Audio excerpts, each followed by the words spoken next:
ছোলার ডাল দিয়ে ধোকার ডালনা নিশ্চয়ই তোমরা বহুবার বানিয়ে খেয়েছো।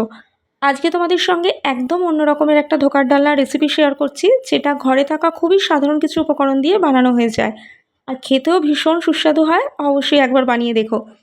এর জন্য 1 কাপ পরিমাণ মুসুর ডাল জল পাল্টে পাল্টে ধুয়ে 1 ঘন্টার জন্য জলে ভিজিয়ে রেখেছিলাম।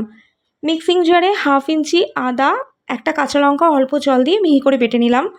কিছুটা কুমড়োকে একদম ছোটো ছোটো করে কেটে নিয়েছি। কড়াইতে সর্ষের তেল গরম করে 1/2 চামচ কালো জিরে ফোড়নে দিয়ে এবার কেটে রাখা কুমড়োটা দিলাম।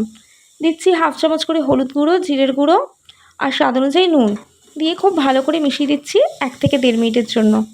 কুমড়োটা একটু নরম হয়ে আসলে খুব সামান্য জল দিয়ে দিলাম। এতে কুমড়োটা একেবারেই গলে নরম হয়ে যাবে। কুমড়োটা গলে গেলে এবার বেটে রাখা ডাল 1/2 চামচের মতন চিনি দিয়ে দিচ্ছি। খুব ভালো করে সব কিছুর সঙ্গে মিশিয়ে দিচ্ছি। আবারও 1 থেকে 1.5 মিনিট পরে এটা দেখতে পারবে কড়াই থেকে মন্ডের আকারে উঠে এসেছে। এই সময় গ্যাসের ফ্লেম বন্ধ করে একটা থালার মধ্যে আমি সর্ষের তেল ব্রাশ করে রেখেছিলাম। সমস্ত ডালের মিশ্রণটা দিয়ে এবার খুন্তির সাহায্যে একটু চেপে এরকম লম্বা মতন শেপ দিয়ে দিচ্ছি। 30 থেকে 45 মিনিটের জন্য এটাকে ঠান্ডা হতে দেব।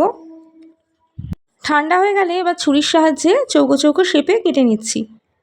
সমস্ত ধোকাগুলো এখানে কেটে রেডি হয়ে গেছে। কড়াইতে সর্ষের তেল গরম করে ধোকাগুলোকে দুটো ব্যাচে আমি ভাজতে বসালাম।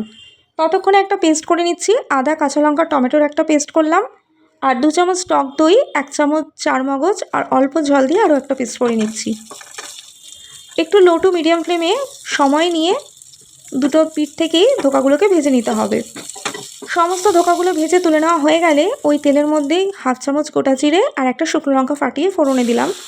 দিচ্ছি আদা, কাঁচা লঙ্কা, টমেটোর পেস্ট। তোমরা চাইলে আলুও কিন্তু এখানে ভেজে ইউজ করতে পারো। কিছু গুঁড়ো মশলা অ্যাড করছি। 1/2 চামচ করে হলুদ গুঁড়ো, জিরের গুঁড়ো, ধনের গুঁড়ো, কাশ্মীরি রেড চিলি পাউডার, স্বাদ অনুযায়ী নুন দিয়ে মশলাটাকে ভালো করে কষিয়ে নিয়েছি। এরপর দিচ্ছি টক দই আর চারমগজের পেস্টটা। লো টু মিডিয়াম ফ্লেমে আবারও ভালো করে কষিয়ে তেল ছাড়লে এখানে 1/2 কাপের মতন জল দিলাম। খুব বেশি গ্রেভি এই রান্না একেবারেই ভালো লাগে না। গ্রেভিটা ফুটতে শুরু করলে ভেজে রাখা ধোকাগুলো এই গ্রেভির মধ্যে দিয়ে 3 থেকে 4 মিনিট মিডিয়াম ফ্লেমে ফুটিয়ে নিলেই দুর্দান্ত স্বাদের এই ধোকার ডালনা একদম রেডি। তোমরা চাইলে গরম মশলা, ঘিও ইউজ করতে পারো। বানিয়ে জানিও কেমন লাগলো রেসিপিটি।